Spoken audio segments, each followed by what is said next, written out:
Yo, welcome. Hello, Hope, welcome on hope this you're Monday evening. on a busy Monday for sure. Lots of news. I know you saw by the why is this flipped? By the title that we have a guest today, one that I know a lot of Texas fans know and are appreciative of. First off, my name is Chad, And I'm Tyranny. and we host the Sooner Smith Show at the Voice of College Football Oklahoma page.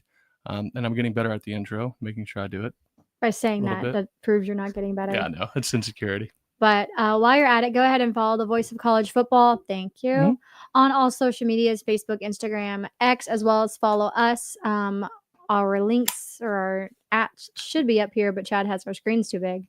But we'll get those up here in just a second as well. And without further ado, if you have to follow a Texas fan, and I mean sins are forgiven. So if you have to, I don't think we could recommend someone better than our guest tonight for the preview. Ghost.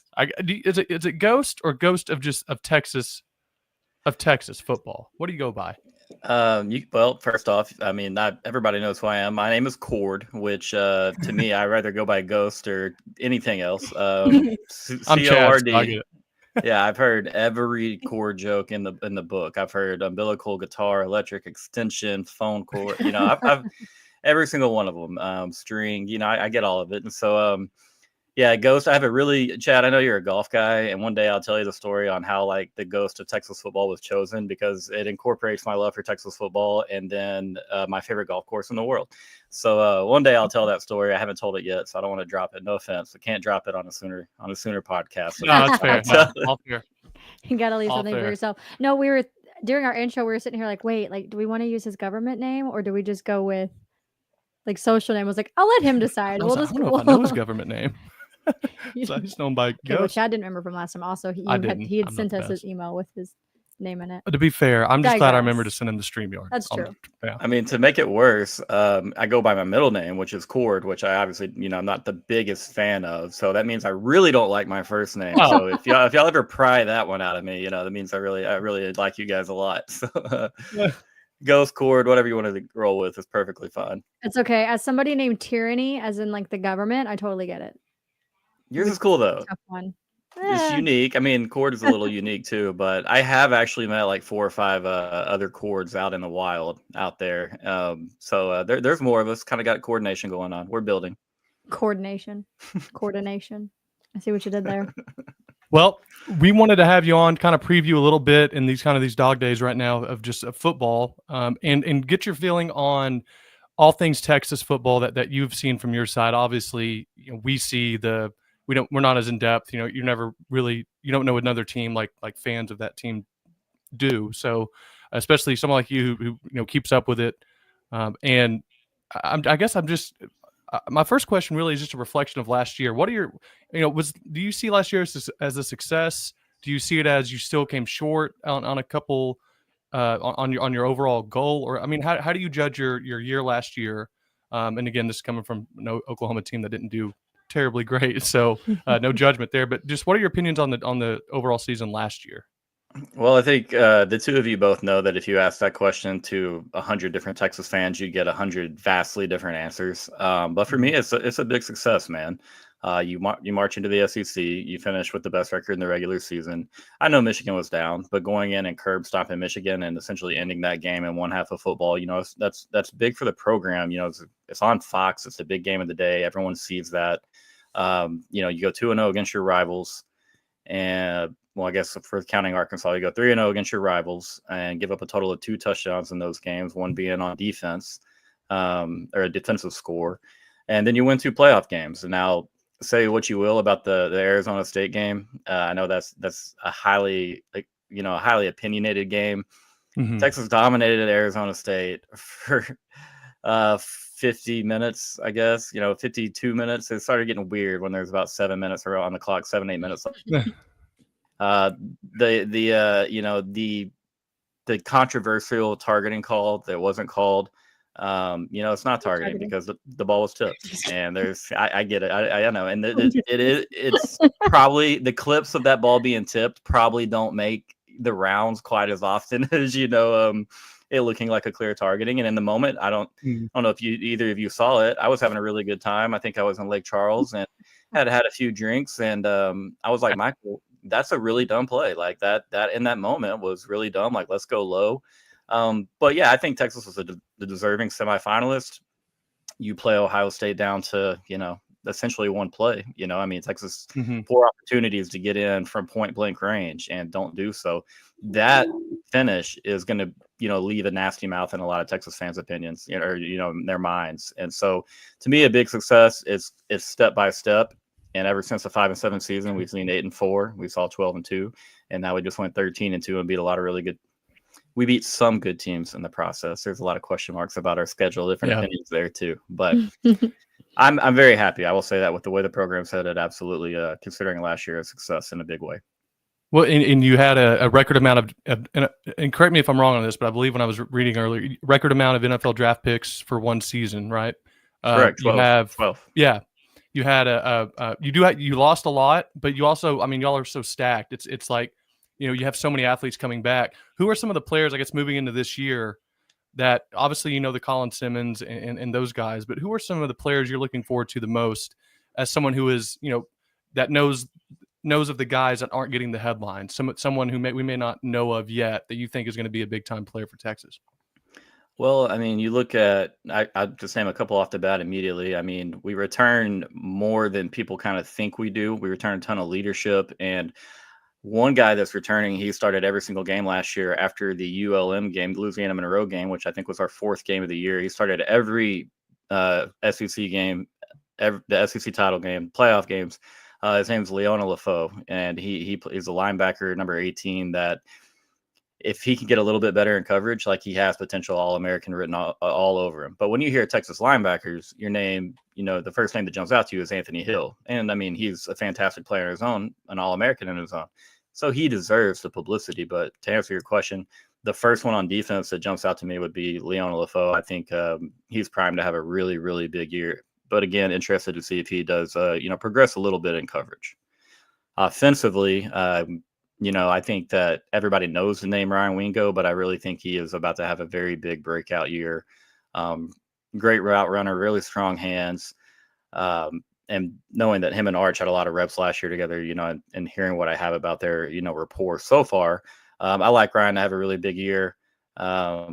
But I will go ahead and say that I think Jack Injuries and Evan Mosley, the transfers from Cal and Stanford, shout out to another rivalry, respectively, those two schools, I think they'll play a major part in this offense. Jack Injuries fits very much the Gunnar Helm mode.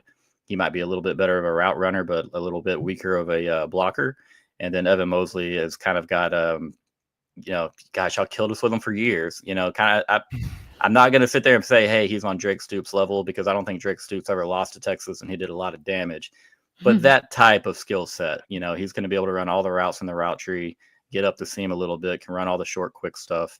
Another guy that I think will be, when third down matters, I think those two names will get called a lot for Texas. All right. Are you able to see us right now? Our crystal clear on my end. Well, okay, our entire StreamYard just StreamYard collapsed is down on us. That's weird, but I think we're back. All right, we're back. So we can see us. We probably never left, but alas. There we go. Now I lost my question in the panic. You're fine. Apparently there wasn't needed to be panic.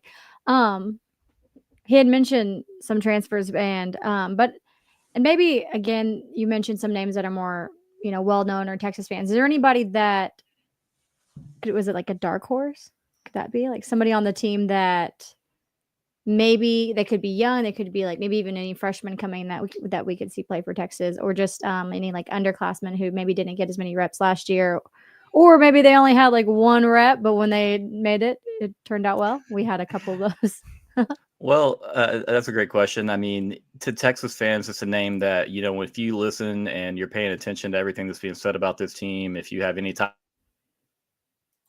you'll know the name, but the rest of the country is not going to know the name. It's Parker Livingstone. He's a redshirt freshman from the Houston area, a guy that is a very dynamic route runner. Him and Arch apparently they get things done. Again, you got to see it in games. So we'll be waiting to see them. But He's going to play right now. They've got him playing opposite of Ryan Wingo and listed as a starter. He's getting the number 1 reps. And so then that's been a thing that's been carried out for 2 months now. So I really expect him to do good things on the defensive end or defensive side. We have a guy from IMG Academy that I think is going to play a huge part of this defense, but Jordan Johnson-Rubel come down and hit you, knock you out in the run game. Texas is going to have to prove again that they can replace pretty dang good talent that went to the draft on the defensive side. In the last 2 years, they've been able to do so. Last year, we had 11 players drafted. A lot of people were like, how does Texas do this again? And you guys know me. I'm probably more cautiously optimistic than most Texas fans in regards to we could have the best team in the world. We could be 2008 Bob Stoops teams where we're scoring 60 every single game. And I would still have pause just because I've been burned too many times. But I really, really do think this defense finds a way to replicate a lot of the success they had last year. And I think Jordan he'll be a big part of it. But then I'll go one more name for you, Brad Spence, another transfer. He didn't really have like crazy good stats at Arkansas. Wasn't, going to blow you up or anything. But when I watched the Texas and Arkansas game, he's the guy on the defensive side that I left most impressed by. Again, he's not even getting, starter reps even for Arkansas at linebacker, but coming to Texas, he's going to be a depth piece. I don't think Texas fans even know what we have in this kid. I think he's going to be really good and he fits our scheme really well. And then you did mention freshman, so I'll give you one 5-star plus recruit out of the great state of Georgia. Still not sure how Texas won that recruitment, although I know deep down how we won that recruitment. But Justice Terry coming over, showing Texas and Sark a lot of trust. And now you normally, you don't see a lot of true freshman defensive line getting out there and just having a major input. And so I don't think it'll be early in the year that we see Justice, more mid to late in the season where he kind of really steps in, but definitely come playoff time. But we had a lot of success and reps, great reps out of Colin Simmons last year as a true freshman. And I think that's what we get out of Justice Terry as well. You don't need 2 of those guys. That's not fun. For anybody. I feel it, man. 2 of those. What's weird is 2 teams really known for their offense probably in the last 2 decades more than the defense.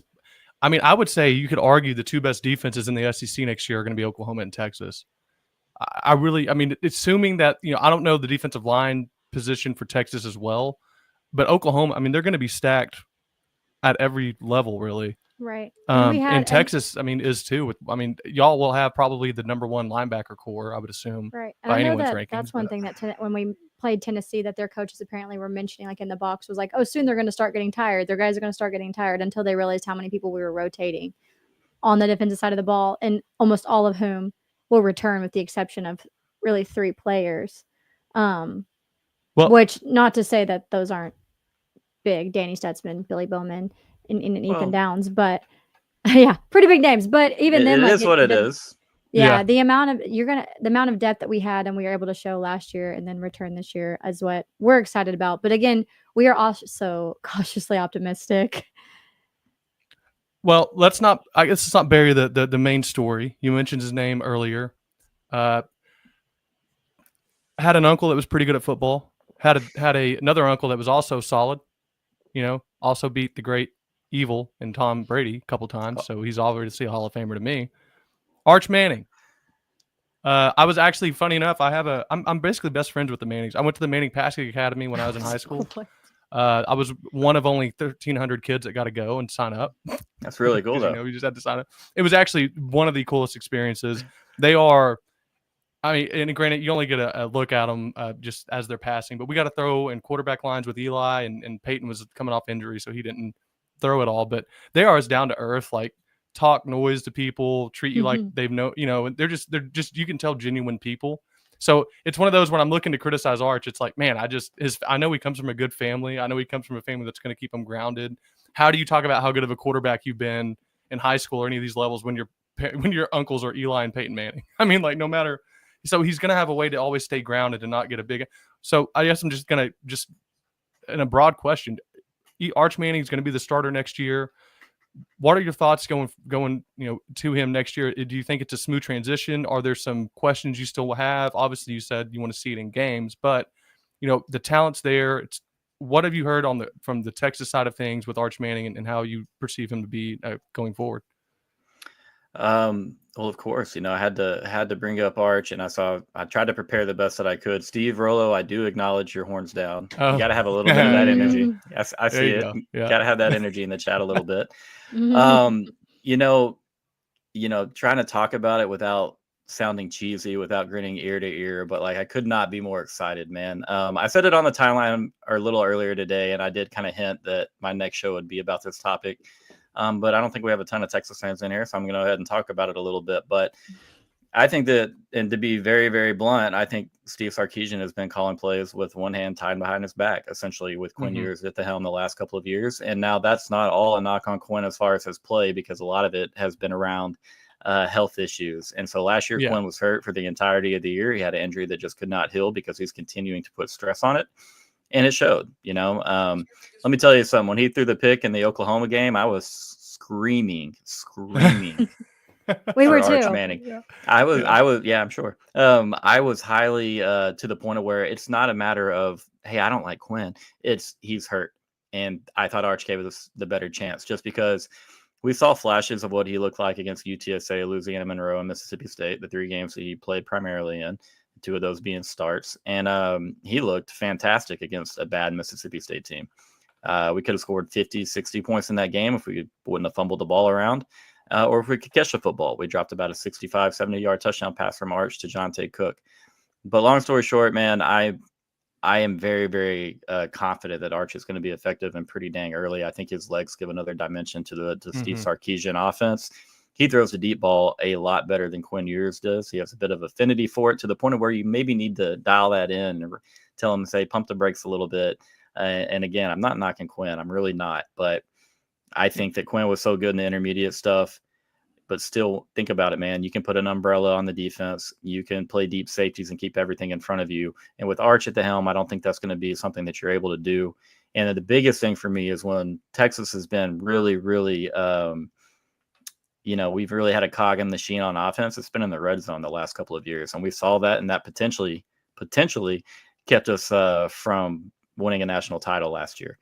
I think Texas smokes Notre Dame. If we get in the end zone there against Ohio State, though, there's still no guarantee we win that game, and we still have to stop them. But in the red zone, Arch's legs are going to be huge. Just the threat of his legs, you have to honor him because he's not his uncles. He's so much quicker, which is crazy. He looks like Archie out there. Shout out to Granddad. But so much quicker, and he's really good laterally, moving side to side. He's got great twitch. And so I think that presence in the red zone will be really good for us. But again, Texas fans need to prepare for the inevitable mistakes. He's going to be a first-year starter, SEC defenses, Ohio State to open the year. Like, the shoe will make that hard just because of the atmosphere alone. I'm very confident about that game. But there's still going to be mistakes, man. In the long run, though, I think we're about to see something for Texas fans really special that we haven't seen in a long time. I hope not. Yeah. No, I can't disagree with really any of your points. I think for OU fans that are being critical, you knock who he played against. You say he hadn't played much competition, which, like you're saying, it's not like you're not arguing that he has, but at the end of the day, You still have to make when you're plays. out, when you're out there, you do what you do. You don't control when you're out there. You don't get to control the play call.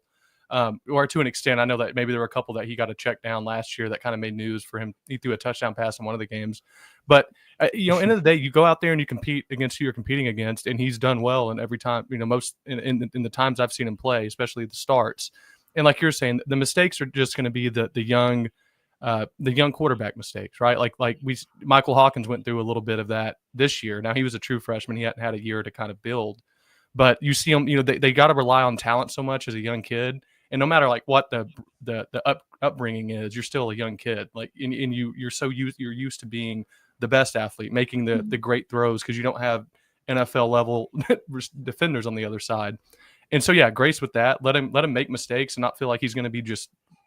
Which, I mean, any quarterback for Oklahoma, for Texas, you play for a university like that, you're accepting the criticism. Like, you're gonna you could go, you could have a like the 2008 Sam Bradford year where you throw 50 touchdowns and 8 interceptions and people are still going to say, yeah, but there was a couple of throws and you're like, all right, man, like I can't do much for you. He was so and nasty. I think he's going to be great. Yeah. Well, and you made such a great point with the dimension that Arch adds is scary because he can run. Like Quinn was one of those where I never feared his running ability. I just feared him getting Quinn was always, I could tell early if it was going to be a good game because he was flowing well. And like he was great at throwing the crossing patterns. He has good touch, not the strongest arm in my opinion, but Arch has, I believe he has a better arm, like you're saying, and his athleticism adds a dynamic that the Texas offense hasn't had the last 3 years. And it makes him that much more scary if you're a team playing him. Right. I think Chad's biggest criticism, which was just more so like what was expected of Quinn coming out of high school. Yeah, that was my biggest, that didn't seem to manifest. I'd always said Quinn's like a mid quarterback to me. Yeah. I mean, he's a better word. I've never been one that was like, I never thought Quinn was going to beat me when it's not like Sark schemes it so well. And I know people disagree with that. I mean, fair enough. I'm not sitting here acting like I'm, Dan Orlovsky and played in the NFL and can analyze all this stuff. But it's true. It seemed like in a lot of big moments, he didn't step up. All the times that I've watched, if it came down to which especially would have been the playoff games of late, but a lot of those big games, it seemed like if you needed him to really do something, most time he didn't. I think, to be fair, he had won some big games with Alabama. I was about to say, those games, he played well that one I was year. going to. It's. Oh, my bad. Sorry. I gotta get better at It's fine. That's my fault. I'll just leave. Honestly. That's my fault. I do have a problem We ran Tierney off with soapboxing. Well, let me say in defense of Quinn, you both make great points. Let's look at Oklahoma 2023. Quinn has 3 turnovers. Texas probably beats Oklahoma without the first play from scrimmage interception, the deflected pass inside the 10-yard line that Billy Bowman knocked out Jatavian Sanders on, and then again a fumble just around midfield there in the third quarter. And so, but what did Quinn do in the middle of that game? He completed like 21 consecutive passes. And so that is the Quinn Ewers experience. And inside Texas, they do a great job. And they referenced this a long time ago. You just kind of had to attribute Quinn to being a gunslinger from the old Wild West who's going to take a lot of shots and miss a lot of shots, but he's also going to wow you at times and do some really, really cool things. And he's going to have that, NBA Jam, he's on fire moments like he did in Alabama, where he seemed to, he had 2 throws to Adonai Mitchell, 1 to Xavier Worthy that were like, his confidence is different than it was last year. Well, and that's the thing I really agree with you on, Chad. It's like you could tell immediately whether Quinn was going to be dialed, and it was all footwork and all if it was smooth, flowed together, like you mentioned, and you could tell right off the bat. But the Washington game, he struggled there. He missed some open receivers early in that game, but then again, we probably beat Washington if Texas doesn't fumble twice in the third quarter and lose both of them. So that's the Quinn Ewers experience. We've been up and down, but at the end of the day, there's always been somebody right there with him who has kind of really, really helped out as far as not giving it away, but as far as the final result not going in our favor, except for one time where in Stillwater, I think he went 19 for 49 through 3 interceptions. I'm gonna put that one on him. He can win it out. We all have those games. Go ahead. We get it. No, it's fine. See, now I'm hating on my husband where I always forget my questions and stuff like that. What do you think is going to be Texas's? I don't like saying it like that. Texas's. Anyways, what do you think is going to be the biggest weakness for the Texas team this coming year? And this is going to sound crazy, but I think the most difficult thing for this 2025 team will be the schedule. At Ohio State, at Florida, and I'll go ahead and tell you guys this. I say this on the radio every single week at 8:00. Shout out to the Southern Gentleman Sports Show. I am more concerned that Texas loses to Florida than I am Ohio State. I am so incredibly confident about Texas in the matchup with Ohio State, replacing 2 different coordinators, brand new quarterback. They still have Jeremiah Smith and they still have Caleb Downs on the defensive side, and it's terrifying to play that guy again. But I'm kind of worried about Florida. Well, then you have at Georgia, you have the rivalry with Oklahoma where almost anything can happen on any given year. You have another game with A&M. You have Arkansas again. Which I know it's Arkansas, but still a big rivalry. Arkansas is. We have Arkansas friends. They're like, we're like the They're best diehards. worst team. Like we almost always win. Yeah. So I don't want to be that guy, but the run for their money, It's the true. Heartbreak Hogs. It's a real thing. Oh, that's terrifying to hear. I just hate that for them, the Heartbreak Hogs. I do too. I love Darren McFadden somewhat almost 20 years ago. I'm getting old, brother. I love Darren McFadden and Felix Jones so much that I was like, I don't even care about this rivalry that my dad told me was so strong. And he always warned me, don't go into Arkansas and not have gas. They won't give you any and don't eat there and all these things. it was real. He owned a restaurant and he had every state, the license plate for every state up on a wall, and he had every one of them the correct way, except for in the very bottom, he had Arkansas and Oklahoma's turned upside down and like separated from the rest of them. That's funny. But yeah, I mean, the schedule is going to be pretty difficult. But again, man, what I need to see with my own two eyes is, can Texas run the football between the hash marks? We're going to have Contravian Wisner back. Cedric Baxter's not due back until August. So, I mean, like, Texas fans are so excited about him coming back, and I get it. It's just I don't know exactly how much we get from him as far as, usage per game. And so inside the red zone, man, we've got to be able to pick up the hard yards, because that was the bugaboo last year. And that is part of why, Texas finishes a semifinalist and not a national champion, because couldn't pick up 2 yards. Mm-hmm, mm-hmm. I know that there's some, there was a lot of offensive linemen, or a few that are going to be gone next year. Can you go over who was actually going to be, who is leaving, and then also who is kind of the returning offensive lineman that you think, obviously, who you think is going to be the most impactful, most important up front for them? Well, I mean, yeah, and that's the thing. And a lot of people, when they hear me talk about the offensive line, they're like a little surprised, because I'm actually really confident in this group. This is a group that's had a lot of run. But when you're replacing a Kelvin Banks, who is a very, very high draft pick in the NFL draft, Connor Hudson, Jake Majors, who, has been a center at Texas for the last 3 years and battled his butt off, had to play as a true freshman, back on the dark days. These are guys, that Big Cam Williams and the right tackle, who probably should have been hanging out for another year in Austin, but that's neither here nor there. First off, you have to mention, when you're talking about this offensive line, Big Trevor Gooseby. Mike's his dad. Big Trevor Gooseby came in last year for Kelvin Banks against Texas A&M. First quarter, I was terrified. I was like, not because of Big Mike or Trevor and his abilities, but you lose Kelvin Banks against A&M in front of a really crazy A&M crowd. I mean, like 107,000 people, and A&M going insane on every single snap. And I just didn't think it was ideal. Big Trevor came in and just absolutely shut it down. A couple of really good defensive ends for A&M. Didn't matter who they put on his side. He had a great game. Did the same thing with Georgia in the SEC championship game. So replacing Kelvin Banks, not easy, big shoes to fill. But I think Trevor Gooseby is going to be another first-round pick, and a big example of the growth and development for Kyle Flood as an O-line coach. But then moving inside, you're going to have Big Neto. I'm not going to try to pronounce his last name, but we all know the family. They're from Allen. He's going to, I say right now, he's getting the run at left guard. And then Nate Kibble is a guy that backs him up. He's a little bit better run blocker. I can see either one of those guys ultimately winning that job. Cole Hudson will be our senior. He's a guy that's had a lot of starts at Texas, a guy that's moved around, played some guard, played some center. And I'm really glad he's getting his good kid and a good family. And I'm glad he's getting his run finally. DJ Campbell, another guy, he's the only sole starter returning. A lot of experience at right guard. And got a lot of growth to make, though. He's a guy that commits a lot of penalties, has given up some cheap sacks. This is a money year, contract year. Get ready for the draft, hopefully break out a little.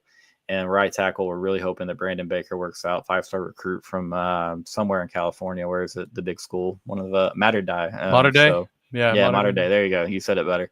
So, yeah, and so really hoping that works out from him. And if not, it would probably be Andre Kojo, who's an absolutely massive human being. But everything with Baker so far seems to be great. So you got to be a real big person if you know of a Kelvin Banks, but you say Andre Kojo is a massive human being. Kelvin Banks is huge. I saw a video of him walking by, just a camera, and it's like, it's weird to think that I'm like the same like gender as him. Like I'm a man and he's like a male. You know what I mean? Like, how is someone that big? I think that about a lot of humans. It's like it's astonishing. Anyway, I don't know. That stuff, the offensive and defensive line at like that level impressed me more than even like the corners and run, just because like it's rare to find people that big that can move, and it's even more impressive at the NFL level. But it's crazy. Yeah, I'll be honest. I chased college basketball. I was like, I'm gonna go play college basketball before I try to go to Texas, and I'll go to Texas whenever this fizzles out. And so I went to UT Tyler and D3 school, and I was like, I'm a 5'11" and 3/4 white dude. I can make it out here though. I'm confident. Got a great shot. Scored a lot. I feel like I could get to the bucket against anybody. And I go to the first practice, and I'm one of the first people in the gym, and I'm under the paint or under the bucket in the paint doing my warm up.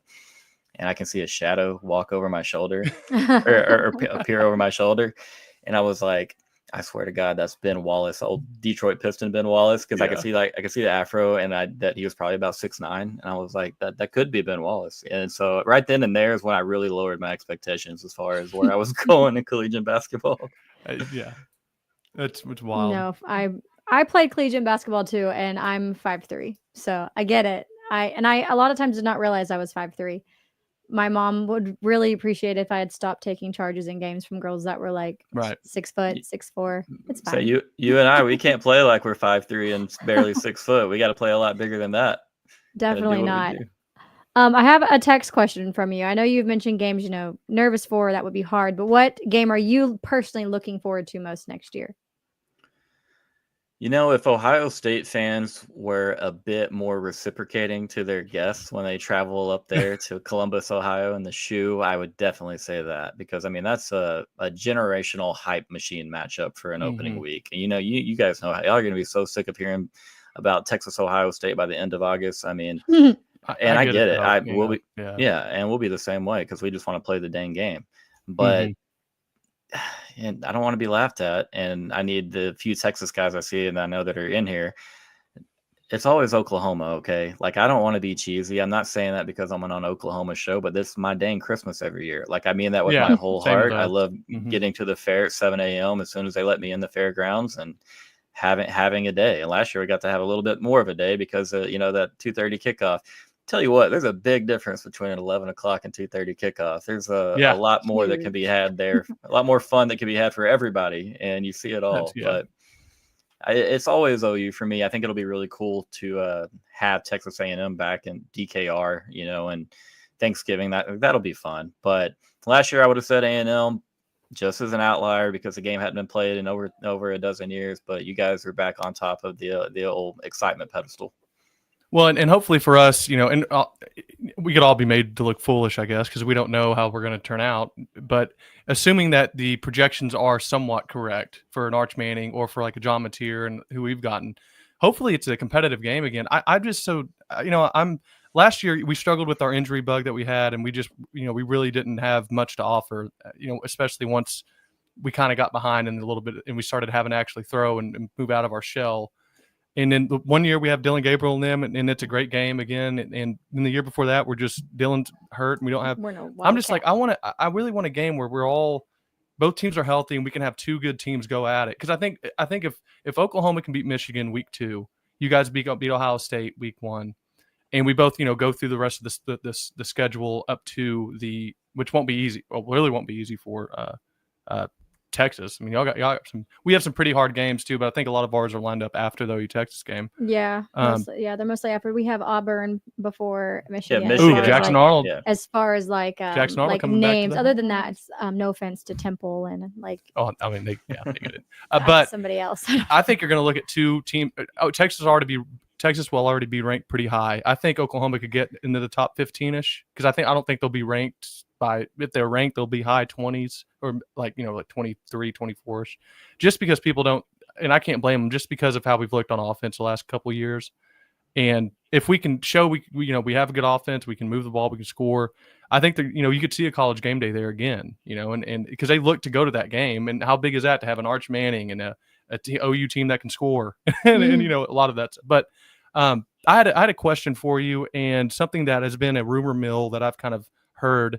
And it has come from some people that have some legitimate information. So I don't want to act like this is a message boards rumor. Right. OU Texas moving to home and homes eventually. Obviously, they signed that big remodel deal for the Cotton Bowl.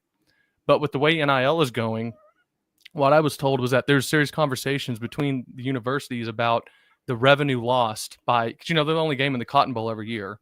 They're paying a licensing to keep the Cotton Bowl name, which I don't think they've even started the renovations. And so they paid that $300 million renovations. They haven't even began, and that was 2 years ago almost. And so there's been some really big issues on is this even feasible for us to have a renovation done? And also, the amount of money each team's losing in revenue from concession, ticket sales, all of that for the NIL from the NIL perspective. give me your thoughts first off when you hear that. It sounds wild to me, but also I look at the way college football is today, where money, not that Texas, my goodness, is worried about money, but we're still money is king. You can never have enough of it. Right. And I look at it from an Oklahoma perspective, where we're trying to find ways to have more revenue for the football team. What are your thoughts just hearing that? I know it's a crazy one, but just give me your thoughts there, and then what you would think. Do you kind of agree with the reasoning, or do you think that would be something that wouldn't happen? God, I hope it's just a threat. The thought of it makes me sick, man. Because again, that is such a special day to me, dude. And I've grown up watching Oklahoma win a lot more than I've watched Texas. And just we're the clipping pageant, that, by the way. You more than welcome to. It's true as hell. I hate that it's true, but it is what it is. And I can tell you every single score of every single game. Like I can tell you who scored for Oklahoma here or there. Like it's such a cool. It's not why I got into college football, but once I was into college football, and I just the very first one that I remember watching every play of was '98. It's Ricky Williams and was it Dante Parker for Oklahoma, and they like both rushed for over 200, and I was like, that's so cool. They're like meeting at the fair, and what 10-year-old doesn't like fairs? So I was like, I want to go to this. Well, then my first OU Texas. Wow, I'm not doing that on this channel. My first Texas Oklahoma game that I go to. So I'm in high school. And I started as a quarterback, and I'm not trying to boost. It's like a small East Texas school as like a sophomore. And my grandmother tells me, she was like, if you throw for 3 touchdowns in any game this year, no, it's 4 touchdowns. She's like, if you throw for 4 touchdowns in any game this year, she's like, I'll take you to the Texas game, wherever it is, the very next day. And she meant this. Like we had been to Stillwater, I think at this point together, and Lincoln for Texas, Nebraska. But oh, that's cool. Friday night, we're playing on the road, and it was actually like up towards like Fort Worth. And first half, I throw for 3 scores, and I'm just like running out of the tunnel running towards the tunnel at halftime or the locker room, and I'm just like, hey, one more. Like the only thing on my mind is just like one more touchdown. And then I don't throw for any in the second half, but I run for 1. And so I remember going over after the game and just being like, is this good? Are we good? And she's like, I've already got the tickets. She was like, please try to see if your coach will let you just like ride with me. She was like, I brought clothes every single game you've been to. I was like, that's awesome. You're the coolest person in the world for one. So like, and of course Texas wins that one 45-12. So that helps a little bit with the whole experience. That's tough. But I would be so sad. I get the logistics. I get, money is king, unfortunately. I hate that that's the world that we live in, to where we would have to break up that type of tradition that's just so special, not just to Texans and Oklahomans, but to college football. And you can hear the pride in the commentators' voices who get to call that game, and the players that are playing in it. A lot of them step up and they make names for themselves with their fan bases based on what they do that day. And there's guys, that I'll never forget seeing them accomplish this or that, and y'all have more of those memories than me again. It is what it is. But man, the one that broke my heart was sorry about that. Go ahead. No, yeah, I was going to say that, long story short, it would really hurt. Your grandmother sounds like what I would love to be when I'm a grandmother one day. Yeah. That's awesome. She's awesome. Pretty cool. That progressed into season tickets for many years, where we would split the cost and go to games together. And haven't been to a game together in several years. She's still doing great, very healthy. I know that she would want to, and so we'll have to make it happen again. It's on me that it hasn't happened recently, for sure. Definitely make it happen. Chad got to go to a game with his grandpop. Oh yeah, and it was of course his grandpop, Chad's dad.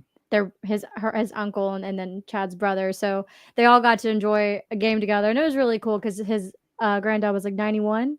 Yeah. So he was 91. Yeah. So and it was also his last game. So they have passed away that next year. Yeah. They have a really nice picture of all of them there in their gear in front of the field, and it's a really good one. So I strongly recommend it if you're able to. I was just going to say, on your point about what the Cotton Bowl means to just college football is so correct. At some point, there's a line that I think they're going to cross, where it takes so much away from what makes college football special. It's like the reason why it's loved is because it's not just an economy. It's not just used for money. Like, people truly care about their school and their team and the tradition. And to see the split stadium, the orange and the maroon, or what, to see that. And then my dad coached in the games in the early 90s. And he's like, there's just nothing like running out and seeing like 50% Texas, 50% OU. And, obviously that the the history of the game is incredible too, with the players that have played in it. But I just, I was gonna say that my biggest heartbreak for that game that I can remember is probably when y'all beat us in 08, when Jordan Shipley and all them and Colt McCoy. And God, it was heartbreaking. Sam Bradford threw for 5 tuds. Jermaine Gresham caught that wild touchdown where it got batted in the air in the corner, and he just picks it up or barely grabs it. And I was like, we're gonna win, and then nope. But here's the thing, like, we've been so deprived because it's been our fault of such good games of late. I mean, I say that it's been 2 out of 3. Yeah, but the fact that almost year after year, it was just yeah. A bloodbath. Am I allowed to say that on the air? Anyways, the fact that it was that back and forth and that intensity and that passion, like, that's why we love it so much. And I love Texas fans like you that are like, no, I want it to be a good game. Mm-hmm. I want us to win, but yeah, it's a really cool moment when you walk out of there the winner, and you walked out having earned it. And with all due respect to Oklahoma in 2022, like, that was cool, but like, you started a tight end at quarterback, essentially. You ran Wildcat. 2024, you're no disrespect to Michael Hawkins, but that wasn't a guy that could challenge the Texas defense. He was just too young and too inexperienced. And again, maybe it comes and works out for him. I hope it does, because he's a fun athlete. Watching him run in the open field versus Auburn right before that week was like, all right, maybe I need to be a little more worried than I am. But one thing that we mentioned with that game is it was a 7-point game at one point. But for Texas, they just knew we weren't going to score on them anyway, like, because our offense was what it was. So it's like, okay, who cares if we don't score 4 possessions in a row? Like, we are going to at some point. You know what I mean? Like, there wasn't that pressure on the Texas offense as much as it was on our side, because you're right. Your defense is getting turnovers or getting good field position, and they just can't do anything with it. Yeah. Let me ask you about just overall the Steve Sarkisian experiment thus far at Texas. I remember when he came from Alabama after USC, he was I always thought he was brilliant. I remember he has a lot of his great, if anyone's, you probably like listening to it, but he has a lot of great breakdowns from coaches conferences that he would go to of his offensive philosophy. And one reason why I think he's going to, Arch will do well, even being young, is, he's all about making it easy on the quarterback, right? Like, don't let him don't put him in positions to make negative plays. You can't, and Bill Belichick talks about this too, but you can't go forward until the ball's in a playmaker's hand. So he tries to get it out quickly. And you saw, like, when Quinn would flow really well, it was a lot of that movement or moving around. They were, he got it out quickly. They were in open space a lot. So you mix that scheme with Sark as a coach. How are Texas fans just, obviously just happy right now with what he's doing? Or what's kind of everyone has the fan that just thinks they still know better, and it's all just Sark he's not the guy. He can't get it. What are the thoughts of Sark so far since he's got to Texas and kind of where he has your program right now? You're making me laugh, man, because we lost 3 games last year to Georgia twice and to Ohio State, and 2 of the 3 were absolute classics. Yeah. And my mentions on Twitter get filled with absolute vile stuff about Sarkisian from some of our own fans. Again, like you said, it's the bottom 1%, that no one cares of their opinions, but they're going to let you know anyways. But I think overall, like, I assume that everybody is just absolutely infatuated with where he's, taking the program. Now, again, like, I think he came in at a perfect time where you have the transfer portal, you have NIL, and he had a second chance at coaching life, essentially. And, well, shoot, really life, because of the Nick Saban, leading him to a heart surgery, essentially making sure that all his coaches get checked out. But I think he is very genuine, very appreciative of his second chance. I know there's been fun videos posted about him with maybe media guys and tunnels right before they run out on games and stuff like that. But we've seen competitive fire from all big coaches, and I think he's still developing as a head coach. He's still learning how to be a major head coach at the University of Texas, but he's doing a fantastic job along the way. Now, it's time for Texas to take that next step, though. It's time for him to prove that he is who Del Conte thought he was when he was hired, because you don't hire somebody that you don't think, unless you're Steve Patterson and you hire Charlie Strong, you don't hire someone that you don't think can't win a national title at Texas. Like, there's so much pressure on that hire. And so I'm a huge believer in Sark. You guys know, some days you just walk outside. It could be the same exact weather as the day before, but the sun just feels a little bit warmer on you in a good way. And the birds chirp a little bit clearer. And I was an offensive coordinator for a few years, and Steve Sarkisian was hired at Texas. That was me. I was like, I just watched Charlie Strong, and then Tom Herman led offenses, and Tom Herman scored some points at times, but he used Sam Ehlinger as a battering ram, like he was a fullback essentially. And I just think there's bigger upside to different schemes. But very, very excited when he was hired. I stayed very excited after the 5-7 season because you saw what he did in the first half against Oklahoma. He schemed up a ton of points. I'm head over heels, man. I need to see him take the next step. If he doesn't do it in the next 2 years, there would be some frustration. I'll say that. Right. And I would rather he not. Yeah. Well, and I'll just say, like, and it's one of those where I'm hoping, one reason I hope OU is just healthy this year is that, I'm a big believer in like there's reasons and excuses for why things don't work out. And for one thing that happened, like when you lose, we had 5 receivers out all last year, all of our linemen, all this stuff we're dealing with. And I just want BV to have a good shake at a good hand for once going into a season where you're healthy, who your guys are going to be. And he's able to just have a really good like foundation to start the season, because I love his mindset, what he teaches. Same with what Sark instills in a lot of his players, and you hear him on interviews. In his belief that he's able to instill. BV seems to me is that can be that kind of coach. I would just love for him to have a true, like go at it, and be able to say like this is what I can provide. I wanted to get a couple comments here just because I don't know if we've gotten to many of them, but. Somebody said, do we think they would ever go home and home? You mentioned that a second ago. I know, but do we think it could happen? I'm not. Nothing would surprise me anymore. Personally, if it did, I hope it doesn't. But then somebody else, I bet Sooner Cowboy said he thinks could go home and home while they make the upgrades with the Cotton Bowl, which that would make sense. Yeah. Because it's going to take more than a couple months to get all that done, so that could make sense. You do 2 years, 1 home, 1 away, and they renovate the Cotton Bowl, or I guess even 4 years. I don't know how long it takes to renovate. It would take me 4 decades. There's a joke there, and I'm going to make it. You don't want me to build anything. But I could see that being an option, but we hope it doesn't truly. And then someone said, here's what's never going to be an option. Yeah. Do y'all see the Red River Rivalry being played Saturday Night Lights in Dallas, unless it's at Jerry World? Well, the good news would be you don't need stadium lights because the flashes from the guns would probably light up the entire sky.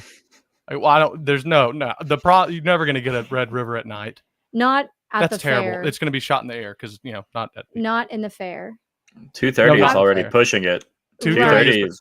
But are we wrong though? I mean, it is like a legit. You can't get out of there. You would get out of there at like 1 a.m. There's no way, right? Yeah, unless they moved it to the Dallas Cowboy Stadium in Arlington. Again, that's an option for if they start renovation instead of home and home. Maybe they do it there. Then I could see that maybe being a night game because a little bit safer area. But it's not so much that they wouldn't want to have one, but it just would be a little more dangerous for everybody. You about to make a point? Let me say this: I would rather go to home and home permanently than ever go to Jerry World. I hate that stadium with a passion. There's no energy in there. Yeah. The Big 12 championship that we played in 2018 in there, nowhere close to the same type of juice or atmosphere that we experienced. Yeah, I don't know. I have no idea. I forgot. We gotta bring it up when we can. The catch that Calcaterra made, the one-handed catch that he made. Oh my gosh, because we were about to hold you out a field goal and be down 5 and have a chance to go get the ball and win the game, and then Calcaterra does that. I was like, okay, well. I've had this feeling before, so I've already, the coping had started immediately. But I'll say that I would rather go home and home than go to Jerry World. Our schools deserve better, and I'll be up there in Norman if I had to do it. Well, and Jerry Jones? I'm a diehard Cowboys fan too, Dallas Cowboys fan too. But it's been a rough couple years. Imagine spending billions on a stadium and not realizing where and when the sun would go down, and if it would affect your own receiver's eyes. Or, hey, go to blinds.com, use a coupon 15% off and get blinds for it whenever the sun's going down in the middle of a game. So CeeDee Lamb isn't sitting there about to burn a hole through his retinas while he's trying to catch a fade. It's just like, Jerry, hello. Punts hitting scoreboards. Yeah. You could go on and on and on, and like, again, it's a beautiful venue, it's really pretty. Yeah. Oh yeah. Yeah. Until that sun creeps in, or your punt hits the scoreboard, or you have one of the best rivalry in college sports, in all of college sports, unless they have to move there after, playing a fantastic game a couple months earlier in a much cooler and more personal venue. I do have a question from a text. It says, if Texas wins the SEC, again, hope you don't, but if you do, who do you believe your biggest threat would be outside of the conference? So obviously the meaning, like going into like playoffs, what teams do you think could be there that you could face against that you would worry about? Or just, I guess, who do you think will be good outside of the SEC? Biggest threat, Cam Scatabo, he graduated, right? He's gone. God, no, that was awesome. God, that guy drove me crazy, man. Biggest threats. Being honest, I think the biggest threats to Texas are in conference, but out of conference, Ohio State's going to be pretty dang loaded. Again, most times they step on the field, they're going to have the best two players on offense with Jeremiah Smith, defense with Caleb Downs. I have to give them the nod there. There's just so much talent. Now, what is Julian saying is most likely going to win that starting job? What does he look like? But they're confident. He's got a lot of really good receivers to throw to. The offensive line is still going to be pretty good. They always have good running backs. But I have a sneaky one for you, and a team that I think can absolutely contend for a national title. It's not really sneaky because I've had this opinion for months, ever since we played them. But I've seen everybody else kind of some people have looped them into their top fives and whatnot. But I think Clemson is going to be really good. Yeah. They might lose 2 regular season games, but I'm telling you, by the time playoff season comes, that defense is going to be right. Okay, because last year they weren't. Texas ran all over them. It's personal to them. They're going to be a lot better than people think, in my opinion, as far as a threat to win the national title. What we had one here that I think I would love for you to answer. How mad would you be if OU won a national championship this season? This is one of, last year I thought we were in a better place too, because I didn't like Jackson Arnold a lot, to be honest, paired with, what's the goofball from North Texas that didn't last? Oh, Seth Luttrell. Yeah, Luttrell. I didn't love the pairing because I knew behind the scenes that Luttrell was sticking with Arnold's offense and not with his own offense. But man, like I don't know if anything would make me more mad, like, to be honest, because I expect, like, I genuinely, you guys know, I really try to be as truthful and honest about my expectations without just like sounding like an arrogant fan. I consider Texas to be the favorite. Of course, a lot of hard work here and there. So if OU was a team that I think, in my opinion, with the schedule you guys have and with a lot of turnover, you're looking at probably 8-4, 9-3 at best. I'm sure that doesn't sound nice to some of you guys. I'm sure y'all have bigger thoughts than that or dreams than that, but I would be 10 out of 10. I would be irate. I don't think I would watch it. I would, for the first time, maybe ever, not watch the national championship game if OU made it. Well, and you say that, I think 9-3 we'd get in the playoff. Honestly, you would. I mean, because I think about, say you lose to Texas, say you lose to Alabama, and you lose to Tennessee. I mean, South Carolina is going to be really good. And we go to South Carolina. And we go to South Carolina. So, like, that's the thing about having such a good conference, and the way the playoff is now is like one loss doesn't kill you, and even, I mean, with OU schedule, 3 losses. I know we go, our schedule is crazy. We go to Tennessee. I think we have a bye week, and then we go to Alabama. Fun. It's that's the thing. When I say 8-4, 9-3 at best, it's truly not a knock on the team. Like, the schedule is a lot more difficult than Texas. That's clear. Everybody's talked about it, complained about it some, and I get it. It is a lot more difficult than Texas. You have some crazy road games. But yeah, I think 9-3 with the schedule that you have, absolutely, with your brand and name, you're getting into the playoff. Absolutely. And that's another cool thing about the playoffs, and potentially, further expanded playoffs, is you're opening up the door for these rivalry games to be played in the playoffs. Like we saw a Georgia-Alabama national title. I know there's not like direct diehard rivals, but they've become, rivals somewhat with Saban and Kirby. But I don't know if I have the juice left in my body and my heart to deal with the Texas and Oklahoma playoff game. I'm not trying to speak that one into existence. I really don't want to see that. I don't, just for my being. I don't know if I can handle it. I think most people would be okay if that was a home game. Yeah. Either. Had a question here from 1982 Boomer. Ghosts, what are your thoughts on Johnny Mateer? Big fan of the confidence that he plays with. I think it's really important that you got him paired with Travis Arbuckle. Obviously, that was a big coup from Washington State to get both of those gentlemen. I like the scheme that Arbuckle runs. I think it really fits kind of just Oklahoma's identity as just forever, like power run game. Now with Mateer, I don't want this to sound rude, but I kind of see like a poor man's Baker Mayfield, like a lot of confidence. He's got great legs. He can run the football. Really hard to tackle, backyard football style. I think we'll see a little bit of the same stuff we saw, with Washington State. If he can be consistent down the field passer, if Oklahoma can run the ball, then he becomes, a next level, even more dangerous quarterback. At the moment, I kind of have him in the middle of the pack in the SEC, lean more up maybe to the maybe not middle. I say probably in between the 5 and 7 spot. I think it's interchangeable within there, just because I think I need to see him against bigger and better competition than we saw with Washington State. Yeah, his calves, his legs are insane. Like to answer that question, he's an impressive specimen for a college quarterback of his height and weight. Like he's different, and so. For me, man, if he's continuing to improve, he had a couple absolute stinkers in the passing game last year. And again, I talked about Quinn's earlier. I'm not trying to knock the guy. We all had him. I threw 6 interceptions in a high school game, Chad. Is that believable? 6 picks. Anyway, so I knocked myself too. But so I like Mateer. I think he's obviously certainly an upgrade from Michael Hawkins and the Jackson Arnold experiment. I don't think he'll quite get Dylan Gabriel efficiency out of him. But I do think he will absolutely wow Sooner fans and unfortunately some rival fans at times too with his play. It's just, can he limit mistakes and can he be consistent? And those couple of stinker games he had last year, they can't be quite as we're SEC, man. There's really good defenses. He's going to have a couple games where he throws a couple picks. It's going to happen.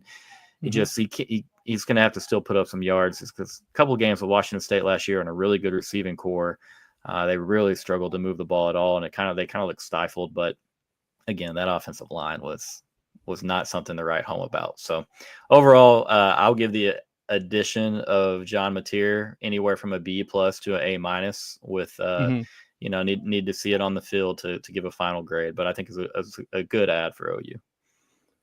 It'll be awesome to revisit some of these questions. I'm making notes to kind of revisit for the preview during the game week that we're going to. I love that. Just kind of a great idea. Just kind of to see where we're at and all that. That'd be interesting. Grumpy Duel says, wouldn't it be fun to see 3 OU Texas games in 1 year? I don't think I could handle it. Nah. Oh my gosh. That would you imagine? I don't think I could handle it. No, absolutely not. That's going to take 10 to 12 years off my life to watch our teams play 3 times. Like I can't do that. Y'all, I hope it makes some of the commenters laugh. I get I don't get mad. Like I've got 3 little kids. Like any anger I had as a youth, like it all left. As I'm watching my little girls grow up, and then my little guy, I'm teaching him not to get mad. And so there's one thing in this world that actually is still to my core just bothers me, where I get like a little fire in my chest. And you'll never guess, but when your drum major takes the field and walks all the way out there, basically upside down. There's just something in me that's like, where are the dang pads? I need pads on right now. We gotta go. We're making the first tackle of the Red River Rivalry this year. But what a rivalry. Yeah, it's awesome. It's great. I feel the same thing about y'all's dumb little lines. They're all jumping up and down. The changing. No, when y'all, it's like the changing of the lines. Is that the Eyes of Texas? Terrible. This March Grandioso, where they're saying they're spelling out Texas, and then yes, no, absolutely not. The little stormtrooper-esque. I know a couple of band members always try to find them at games. I'll run down and they'll be playing, and I'll just scream their names until they look at me. I try to just embarrass them. I'm a dad now, so embrace it. That's awesome. Wonder if the drum major makes the 2025 NCAA football game. I hope they so. Won't get my money if so. They won't do it. Awesome. Well, we're at an hour. I don't want to keep you too long, but are there any other just thoughts on the Texas team that we haven't asked about, or anything that you would like to point out that maybe we wouldn't know to even ask about yet? But what are your thoughts there? I hope it's okay, and I'm sure y'all do plenty of it. But from an outsider standpoint, if you're cool with me giving a couple of Oklahoma thoughts, we talked a lot about Texas. I mean, but I'll say this, man, and I said this from the moment that Brent Venable was hired. There's plenty of tweets to back me up. I said the longer that Brent Venables is at Oklahoma, the better that he will do. And I say that because he's going to stockpile his type of talent to have elite defense on the defensive side. I think the way he did at Oklahoma and the way that he did at Clemson, he's really good at adapting to modern offense. And a lot of people are immediately counting Oklahoma out just because of like, okay, yeah, they've got a new OC, a new quarterback. The O-line's still going to be meh. We don't know if the receivers are going to show up. That defense is going to be really dang good, man. You find a cornerback too, which I know they're working hard at, but that front seven is pretty dang good. And a lot of people are going to underrate it. They're going to look at Texas's, they're going to look at Florida's and Georgia's and Bama's. And I think Oklahoma could have a top 3 overall front seven. I think that, I know it's big, as Tierney mentioned earlier, to replace a Danny Stutzman and a Billy Bowman. I think you have just as good behind them, to be honest. Now as far as talent, now they got to show those leadership qualities, you know what I mean, an ability to get out there very early in their careers and battle and adjust. But I'm very high on the Oklahoma defense. And if that offensive line, which you have a mainstay now as a left tackle, you found your guy. He'll be a freshman and he'll have a few mistakes, but he's a first round pick. I don't care what anyone says, what any Texas fan, how they want to downplay it. That's a massive win for Oklahoma over Texas on the recruiting trail. Michael Fasusi is going to play and be very, very dang good. So you got 4 other spots you're worried about now. And so that's one that, your quarterback, you're fine. You did great in the portal out of the backfield, obviously. You continue to improve and work the wide receiver room, get those guys back healthy. I'm higher on Oklahoma, so much higher on Oklahoma this year than I was going into last year. And again, anything goes in that game. And I know that Brent Venables will do everything in his power. He's already working on it to try to make Arch and Texas's life a little. If you don't think Arch, that Brent Venables hasn't watched the ULM film, all that film, like he did watch it last year leading up to it, but he's gone back. That's what I would be doing. He's up late at night. He's a good coach for a reason. But overall, if Oklahoma won 8 games or 9 games, it wouldn't shock me at all. And I know a lot of people on my side are like, you're a fool for that, or you're just pandering to your gracious hosts. But I've said that on the radio a few times. I've got proof. Yeah, and I think that's fair. I think for most Oklahoma fans, it's kind of where we're at, is that we trust our defense. It's really just going to come down to, like you're saying, the offense. Do we have any production there consistently that can kind of propel us through the season? Right. But I don't have anything to say besides that. Like, I just speaking of the recruiting trail, I mean, it looks like y'all are going to win this the Felix Ojo kid, and that's going to be a big one. I don't want anyone to feel bad about that from Oklahoma side, Michigan side, Ohio State. That kid was never going anywhere but Texas. And you know how these guys, I'm not accusing him of playing the recruiting game. Maybe it's just hearing people out. But that is a recruitment that Texas, in my opinion, has kind of had in the bag for a little while now. Take that however you will. I didn't mean anything particular by it. But, yeah, I feel really good about Felix Ojo. And, in the bag. Yeah, in the no, bag. I'm kidding. I'm messing with you. I mean, hey, we're gonna call it what it is, man. NIL definitely majorly benefits Texas, and it's gonna majorly. As soon as Oklahoma is matching, the recruiting pitch with a play on the field, you're gonna see the same thing out of Oklahoma. And unfortunately, I say the same thing about Texas A&M. But I think they're for some reason they don't ever find that upside the way the Sooners do. But it's the world that we live in, and I'm fully just, you got to call it out as it is. NIL, transfer portal are a major part of our program, and they're going to continue to be. Well, and Texas does what they need to do. They hit the portal and NIL hard, which is what every team should be doing and trying to do. right. Any final questions at all, or thoughts? I think you're excited to talk about this new house settlement. Yeah, we're gonna continue going here. We're gonna let Ghost go, or you can stay on, whatever you want to do. But we're going to discuss kind of the house settlement and then just some recruiting news for Oklahoma. We appreciate you hopping on, man, and giving us some time. Hopefully we can kind of commit to a in-game week preview of the game and kind of get thoughts on the early season and all of that. But yeah, any plugs you want to give, or where people find you? I know you're on Twitter and we retweet you all the time, but. Well, first and foremost, man, thank you for having me, Tierney. Both of you guys, y'all are great, and just the respect that you show people is what I dig about you most. And so, thanks for having me on here. You can tell that obviously your commenters are all the same. Everybody here, good folks, and some fun comments. But no, at 40 Acres Vibes on Twitter, on TikTok, Instagram, I'm active on TikTok and X a lot more than old Instagram. Can't do all the apps, and then I have Ghost and Friends YouTube channel. That's Ghost and the ampersand sign Friends, and we talk a lot more than Texas. We talk anything and everything. I mean, Chad's a big golf guy. We're about to have a U.S. Open breakdown on Wednesday. Oh, so, nice. Yeah. We're all about the golf stuff. Whatever's in season, we're going to talk about. But yeah, we try to have a weekly Texas show as well. So thanks again for having me, guys. Y'all have a great night and enjoy the rest of the show. Yeah. Thanks, man. We'll see you. Bye. Thank you. Okay. Awesome. How great is he, by the way? He's great, but shrink us. I got to remember to shrink us. Ghost rocks. He brought us on the game. Was it game week last week?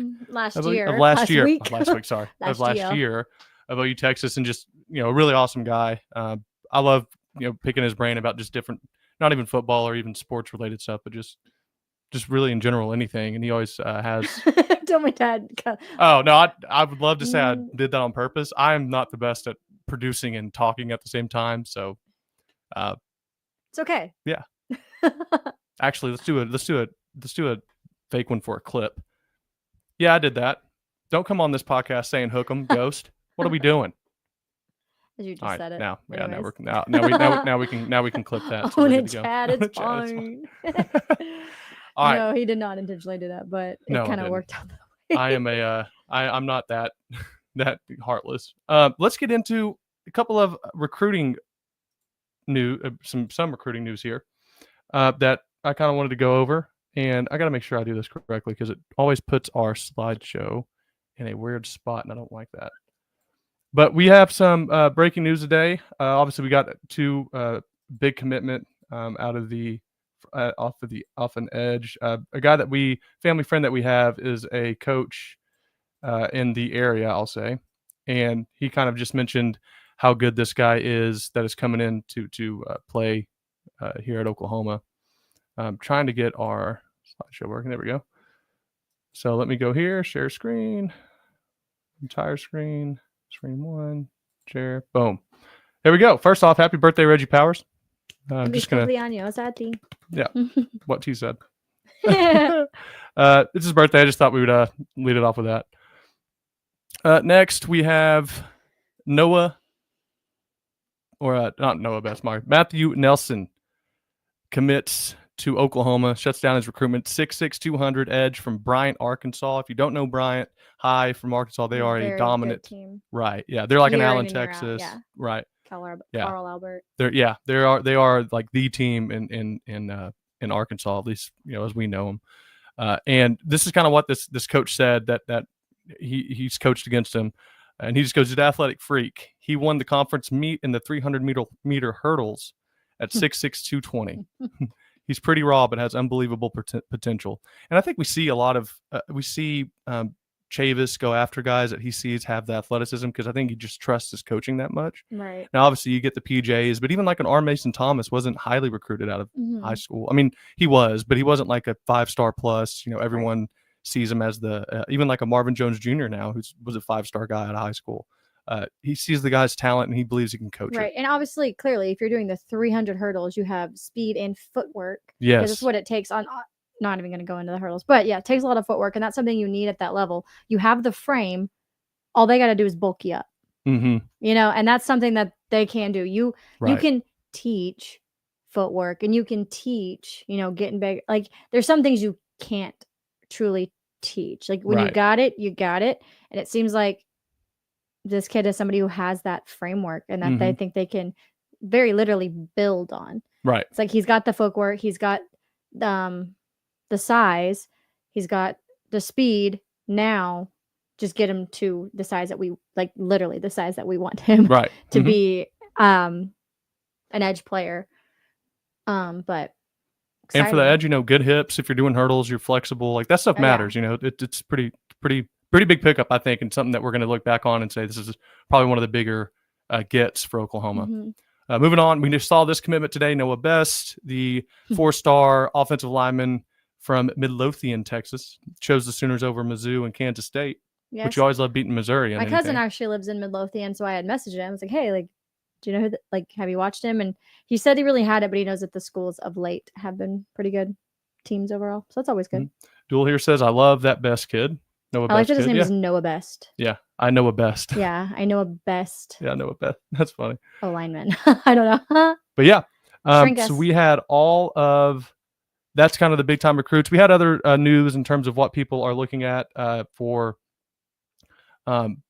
visits and whatnot, but we're going to wait till that kind of gets more firmed up before we start Somebody mentioning it and wanted reporting. your But thoughts on our new training staff hire. yeah, we're going to get there. Don't worry. Okay. I'm just going to. Before you went into the NIL house settlement, we're having a long show today. Well, actually, we can jump there right now, I guess.